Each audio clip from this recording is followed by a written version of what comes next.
Fachada da Academia Brasileira de Letras, Instituto Brasil Solidário apresenta Viva a Biblioteca, Instituto Brasil Solidário, uma série com autores do nosso acervo literário. Episódio 4, Ana Maria Machado, História meio ao contrário. Ana Maria Machado nasceu em Santa Teresa, Rio de Janeiro, a 24 de dezembro de 1941. Estudou no Museu de Arte Moderna do Rio de Janeiro e no MoMA de Nova York. Uma mulher está no interior da academia. São mais de 100 livros publicados, mais de 20 milhões de exemplares vendidos e publicados em 20 idiomas e 26 países. Os prêmios conquistados ao longo da carreira também são muitos, de se perder a conta. Entre eles, 3 jabutis, Machado de Assis, da Academia Brasileira de Letras, e o Hans Christian Andersen, prêmio internacional recebido no ano 2000 pelo conjunto de sua obra, e considerado Nobel da Literatura Infantil e Juvenil. Capa do livro História meio ao contrário.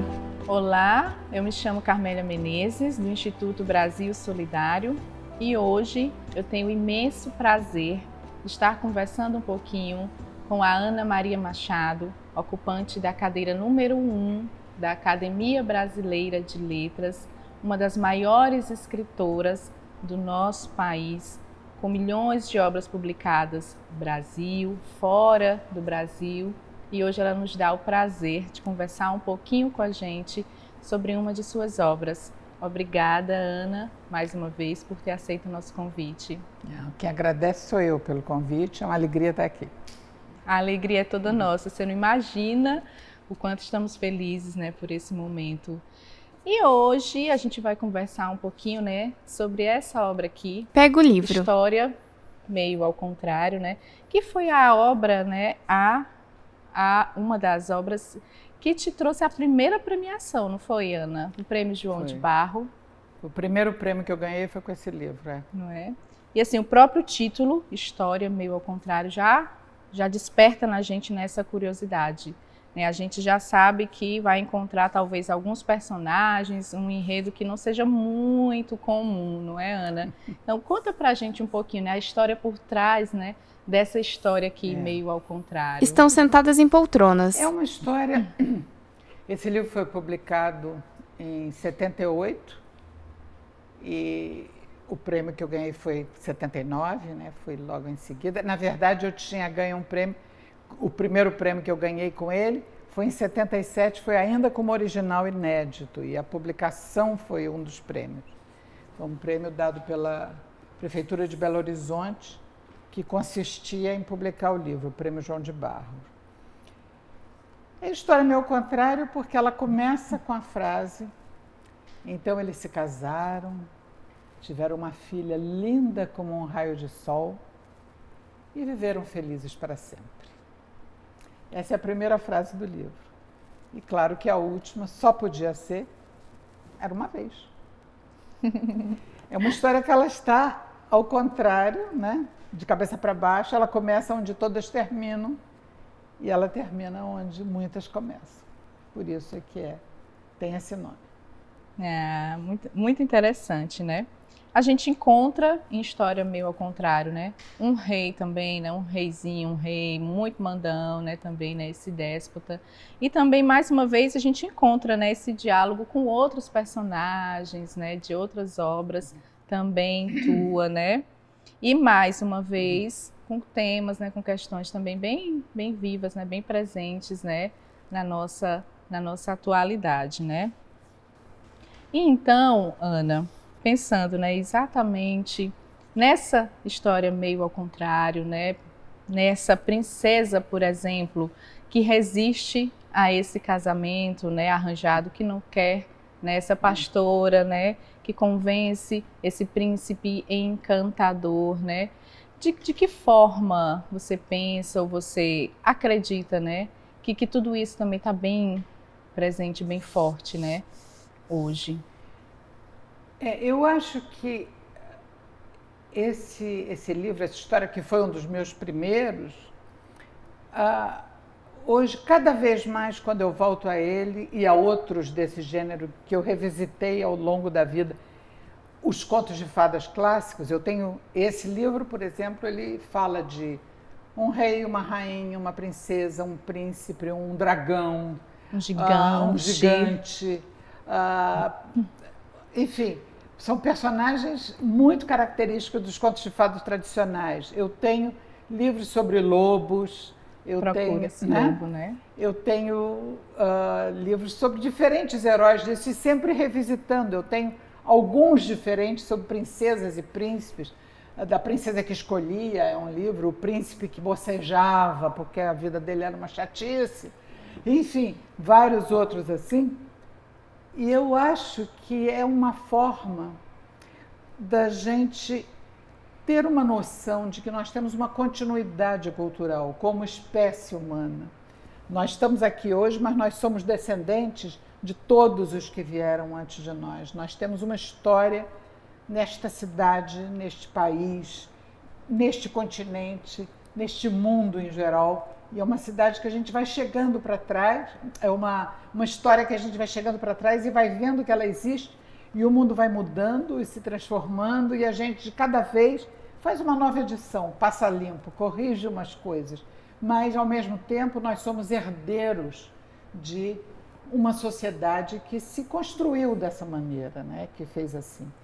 Então, o que a gente faz sempre, o que eu procuro fazer, é conhecer de onde viemos para poder sonhar para onde queremos ir e construir isso, né? Então, a todo momento tem isso de... Então, essa história, você tem um rei, que é um rei autoritário, mandão, etc., mas profundamente ignorante, porque ele não sabe muita coisa de importante que acontece, ele nem se dá conta, né, de que... Ana tem cabelos grisalhos ondulados. O ciclo da vida como é, uma noite, um fim de tarde, ele está no jardim do castelo, fica até mais tarde no jardim do palácio lá, e vai vendo que a luz vai mudando, que aquele pôr do sol tão bonito está acabando, de repente vem uma escuridão, e nessa escuridão, que só pode ser um monstro, uma coisa escura, sem luz, de repente tem uma luz, ele acha que é o olho do monstro, e só tem um olho, é um monstro de um olho só, é um dragão de um olho só, como que pode ser isso? E ele fica achando que esse dragão roubou o sol, roubou o dia, né? Porque ele nem ao menos se dá conta de que é assim sempre, as coisas se sucedem, claro, escuro, dia, noite, primavera, verão, outono, inverno, que as plantas crescem, dão frutos, são colhidas. O povo dele que trabalha duro, que colhe, que planta, que ara a terra, sabe disso, mas ele vive num castelo com tudo trazido para ele, ele não sabe de nada. Então, ele... Ao fundo, estantes com livros. Estabelece um prêmio para quem conseguir matar esse dragão de um olho só. E o prêmio vai ser a mão da filha dele em casamento, como em toda história de fadas é assim. Os pais achavam que podiam dispor da vida das filhas, da vida das mulheres em geral e da filha. Como tinha acontecido com eles, né? E então, ele estabelece isso. Quem conseguir matar o dragão horroroso de um olho só, casa com minha filha. Ele não perguntou a ela se ela queria.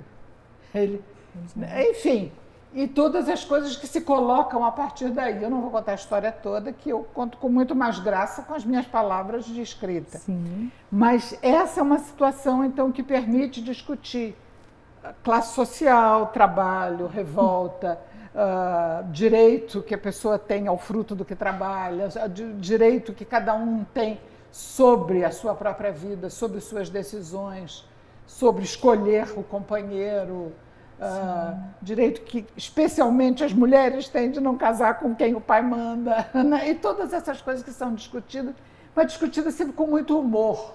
Sim. Né? Que é uma coisa muito específica. E no caso desse livro, no Brasil, ele tem uma outra camada, que é a brincadeira com, vamos dizer, a tradição de apresentar o Brasil como uma terra maravilhosa, onde tudo é lindo, tudo é ótimo, é um país em que todas as coisas são Nossos bosques têm mais vida. Isso, né? Traz esse jogo, né? Com os vida versos mais do hino, né? amores. Então tem toda uma brincadeira sobre as palavras do hino nacional, gigante, eternamente, deitado em verso esplêndido. Aí eles encontram um gigante quando estão aí. Exatamente, deitado, né? Quer dizer, todas essas coisas eu me permito brincar com isso. Ana usa vestido de cor roxa. Isso se perde um pouco quando o livro é traduzido. Ele foi traduzido em outros países e com muito sucesso e vai bem. Mas no Brasil a gente tem essa camada extra que é a brincadeira com o nosso próprio hino e nossas próprias tradições. E é uma riqueza, né? Exatamente essa brincadeira, né? Esse jogo com as palavras. Eu gosto de fazer isso, inclusive, de começar pelo fim e acabar pelo começo. Porque todo fim é um começo. Quando eles se casam e vivem felizes, eles têm uma filha e a gente vai contar a história dessa filha. E o casamento dessa filha, era uma vez, acabou, ela não quer. Ana abre o livro. E então eles se casaram. Tiveram uma filha linda como um raio de sol e viveram felizes para sempre. Tem muita história que acaba assim, mas este é o começo da nossa. Quer dizer, se a gente tem que começar em algum lugar, pode muito bem ser por aí. Vai ser a história da filha desses tais que se casaram e viveram felizes para sempre. E a história dos filhos começa mesmo na história dos pais, ou na dos avós, bisavós, tataravós, ou requetatataravós, se alguém conseguir dizer isso e se lembrar de todas essas pessoas. Bem, tem alguém que lembra, índio lembra, em muitas tribos pelo menos. Quando chega a noite e todo mundo se junta em volta da fogueira, muitas vezes os mais velhos ficam contando as histórias de todos os antepassados. Avós, bisavós, todos esses que vieram antes, até chegar a 20. Cena com imagem desfocada. Ana segura um livro aberto. Pegando um pouco da tua fala, né? A questão da gente entender, né, de onde a gente veio, né, para onde a gente vai. E você traz exatamente no início da história, né? Essa relação, né, forte que os povos primitivos sabem exatamente onde está enterrado o umbigo de cada um, o crânio do antepassado, aquilo tudo. E nós muitas vezes perdemos isso nessa vida corrida moderna. A gente esquece de onde veio, quem veio antes. Isso é uma constante na minha obra, em outros livros eu tenho isso, de saber que nós somos uma continuidade sobre a Terra e vamos entregar o que nós recebemos para os nossos descendentes no planeta. Mesmo que não sejam descendentes diretos, que não seja um filho, seja um sobrinho ou só uma criança de outra geração, mas a gente tem a obrigação de preservar o planeta, essa terra, esses vales com mais flores, essas várzeas com mais vida, os bosques com mais amor. Que lindo. A gente tem que preservar para quem vem depois. E aí a gente volta, né, Ana, de novo para a Agenda 2030, né, esse esforço, né, dos países, dos líderes, né, exatamente, né, de preservar, né, esse nosso planeta. Que planeta a gente vai entregar, né, para as futuras gerações, né? A gente precisa desse equilíbrio noite e dia, frio, quente, respeito às estações, tudo isso, né? E uma consciência ecológica também fundamental. E a literatura, né, a obra literária, a sua obra literária, né, proporciona para a gente exatamente essa reflexão, né, esse olhar, né, para o passado, né, esse jogo de palavras, né, com os contos, né, essa relação toda para fazer a gente refletir, né, de que forma, né, a gente vai caminhar, né, o olhar para frente. E aí a gente acredita no Instituto Brasil Solidário, né, fortemente no trabalho com a obra literária, né, a apresentação, permitir o acesso ao livro, à leitura, à literatura, porque a gente acredita, Ana, que essa é a melhor forma, né, de mudar, de construir uma educação de qualidade dentro do nosso país, na América Latina, em todo o planeta. Nós precisamos mesmo muito disso, né? Quer dizer, de reforçar e transmitir essa ideia de cidadania, de respeito aos outros, de respeito à natureza, de respeito à cultura, de uma ancestralidade que permanece. Nós somos só guardiãos durante um certo tempo e temos que passar adiante, tudo isso faz parte. E aí eu lembro exatamente que o próprio Instituto, né, ele surgiu um pouco desse contato, né, com a nossa ancestralidade, né, o nosso diretor, né, que fez uma viagem, né, conheceu melhor o país, os povos indígenas, né, e eu acredito fortemente, né, que esse contato, essa relação, né, foi despertando exatamente questões, né, que a gente precisa construir, melhorar, né, e o início foi exatamente pela literatura, pela obra literária, né, fazer com que aqueles que não possuem acesso, né, acessem, conheçam, leiam, né, conheçam as histórias, conheçam os autores, né, conheçam a Ana Maria Machado, né, e por isso que nós estamos aqui hoje conversando, né, conhecendo um pouco mais exatamente sobre a história, sobre você, sobre todo o contexto, né. Isso é muito importante. Ler para se apropriar, para fazer seu, para incorporar, né. E para a gente terminar esse nosso segundo vídeo, Ana, né, mais uma vez, pensando exatamente, né, na ação de professores, de novos leitores, né, que tanto desejamos formar, que acreditamos que só por meio, né, da formação desses novos leitores é que a gente vai exatamente conseguir construir um país melhor, né.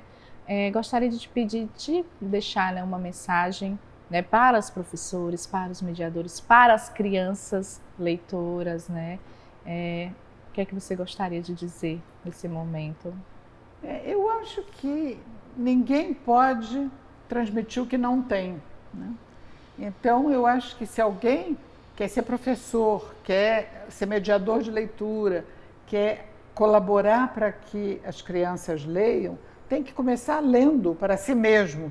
Não só o livro infantil que vai trazer para ser lido ali, mas descobrir os seus próprios autores, os seus próprios gostos literários, ler por si mesmo para poder dar um exemplo e para ter o que passar para os outros, né?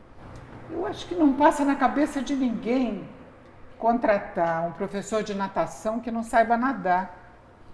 Não adianta o professor ficar do lado de fora da piscina dizendo esquerda, direita, 1, 2, 1, 2, porque ninguém vai aprender a nadar assim. O professor tem que saber como se mover dentro d'água para poder transmitir isso. Da mesma forma, para passar o amor, o entusiasmo, o gosto pela leitura, ele tem que estar acostumado a ler e poder transmitir isso. Ana, mais uma vez, muito, muito obrigada por essa conversa, né? Por esse bate-papo tão bacana, né? Para a gente é uma honra imensa, né? E em nome do Instituto Brasil Solidário, muito obrigada, tá? Obrigada a vocês. Ana abre o livro novamente. Ela usa óculos de grau. De todos eles, cada índio tem que saber pelo menos 2 coisas. Onde está enterrado o umbigo e onde está enterrado o crânio. Quer dizer, onde o bebezinho nasceu e onde depois a pessoa morreu. Mas isso é coisa de índio. O homem branco hoje em dia não liga mais para essas coisas.